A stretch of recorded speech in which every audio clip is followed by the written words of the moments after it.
Hey, salut, bienvenue dans Run no Sekai, le podcast où la course à pied rencontre l'univers des mangas, des animes et des entraînements pas très réglementaires. Ici c'est Teddy, votre coureur otaku préféré, ou du moins le plus transpirant. Aujourd'hui, on va parler d'un entraînement mythique, un programme légendaire, un plan d'entraînement qui fait trembler les quadriceps rien qu'à y penser, le fameux sans pompe, sans abdos, sans squat et 10 km de course à pied par jour, signé du grand héros Saitama de One Punch Man. En vrai, est-ce que c'est faisable dans la vraie vie ? Est-ce que c'est juste bon à finir chaud avec une cape jaune ? Spoiler, on va transpirer, mais pas forcément devenir des super-héros. Alors, en vrai, le programme de Saitama à la loupe, ça donne quoi ? Alors faisons simple, le Saitama Training c'est sans pompe, sans abdos, sans squat, et 10 km de course à pied, tous les jours, sans pause, pendant 3 ans. Sans clim l'été, et sans chauffage l'hiver. Histoire de se mettre quelques difficultés, le mec est un taré. Et le mec devient assez fort pour détruire ses ennemis d'un seul coup de poing. Le tout en pantoufles. Alors bon, dans le monde réel, ce programme fait trembler n'importe quel sportif amateur. 10 km par jour, ça fait quand même 70 bornes par semaine. C'est le volume d'un coureur de semi ou un coureur de marathon, mais 100 jours de repos.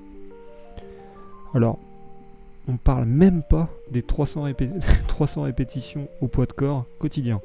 Pour le système nerveux, les articulations, les muscles, je pense que ça doit faire beaucoup quand même. Mais alors, est-ce que ça pourrait marcher au moins un tout petit peu, ou est-ce une recette magique pour se blesser plus vite qu'un genou de Naruto en descente de trail ? C'est une très bonne question et on va regarder tout ça.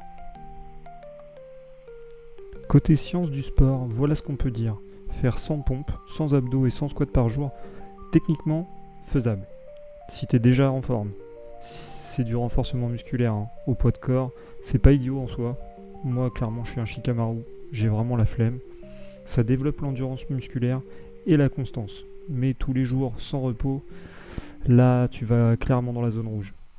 Le repos est fondamental pour progresser. Sans récupération, t'as pas d'adaptation. Tu risques surtout de te déclencher un syndrome de surentraînement, des tendinites ou de transformer tes jambes en flanc japonais qui tremblent et qui flageolent. Alors, je te parle même pas des 10 km quotidiens. Pareil, courir tous les jours c'est possible, je le fais. Pour les expérimenter, ça passe. Mais encore, faut-il varier l'intensité. T'y vas pas tous les jours à fond, pleine balle. Là, Saitama, il est tout le temps à fond, sans étirement. Et son secret, c'est sa cape. Le vrai message caché de Saitama, en fait, c'est pas juste un délire d'entraînement, c'est une métaphore. Son plan paraît absurde, justement pour montrer qu'il est au-delà des limites humaines. C'est pas un tuto fitness, clairement. C'est une parodie du shonen classique, un peu comme si un coureur finissait un ultra en claquettes chaussettes. Je sais que ça existe et qu'il y en a qui l'ont déjà fait en tongs. Donc, mais surtout son programme parle de discipline, de régularité et de persévérance.